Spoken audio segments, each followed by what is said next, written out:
The political drums are beating again across the valleys and the ridges of Kenya. The chants that once thundered for William Ruto in 2022 may not echo with the same power in 2027. The same hands that raised him high could tremble with doubt, and in the same cheers that crowned him might now whisper discontent. Kenya's political wind is shifting, and it is blowing dust onto once loyal strongholds. In 2022, Ruto swept through the mountain like a storm, leaving little resistance in his wake. From Kirinyaga to Tharaka Nithi, his yellow wave seemed unstoppable.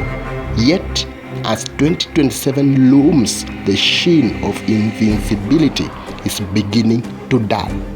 The Mount Kenya region, once his political fortress, is showing cracks of fatigue.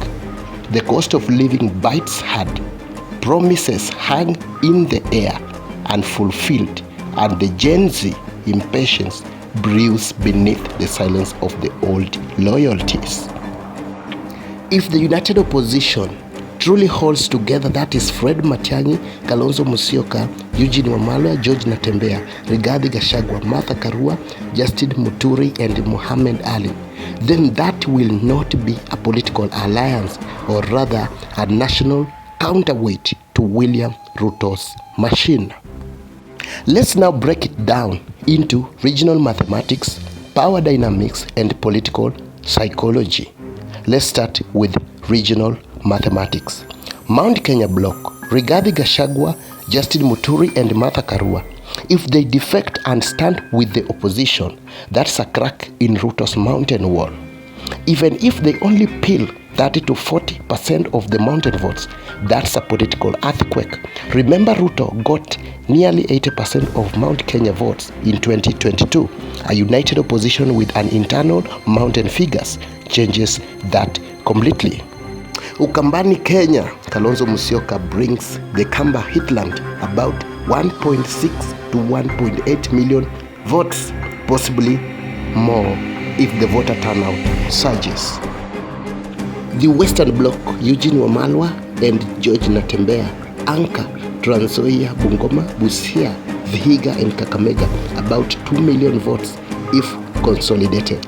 Gusii region, Matiang'i delivers 900,000 votes, as we noted. Coastal region, Mohammed Ali may not control the coastal, but he is influential among the youth and the media savvy cycles. If all these regions or these zones unite, they could theoretically control 6 to 7 million votes before even counting Nairobi, diaspora, or a protest votes against Ruto. Let's now check on power dynamics. The alliance would flip the narrative from Ruto versus Raila to nation versus the system. Remember, in 2022, Ruto's greatest weapon, the hustler versus dynasties, was the one that made him to become the president of Kenya. Now, Kalonzo and Matiang'i balance maturity with credibility. Rigathi Gachagua comes in to add de facto drama and insider knowledge of the Kenya Kwanza's weaknesses. Karua brings in the moral weight.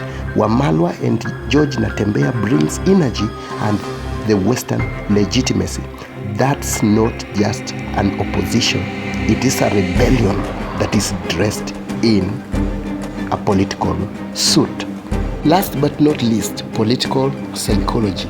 Kenya voters are emotional but calculative. In 2022, many voted for change. By 2027, the question will be, has Ruto delivered? If the economy bites, cost of living stays high, and corruption cases persist, then the public mood shifts to appear competent, united, and visionary to ride the wave. If Ruto's perceived dominance cracks, even symbolic momentum can snowball fast. Kenya's political mood moves like weather, sudden, dramatic, and tribal stroke regional. Kenya's political soil is restless. The mountain no longer roars in unison. The coast refuses to kneel, and the city listens only to whoever speaks its pain. As 2027 draws near, one truth rings clear. No region will give William Ruto 100%. The question is not who will cheer him, but who will choose silence when the drums of election day begin to roll again. And remember, Kenya's story is still unfolding. The next chapter might just change everything. I, Peter Mukango, and this is where politics stops being headlines and starts being reality. Stay sharp, stay tuned, as the game is far from over.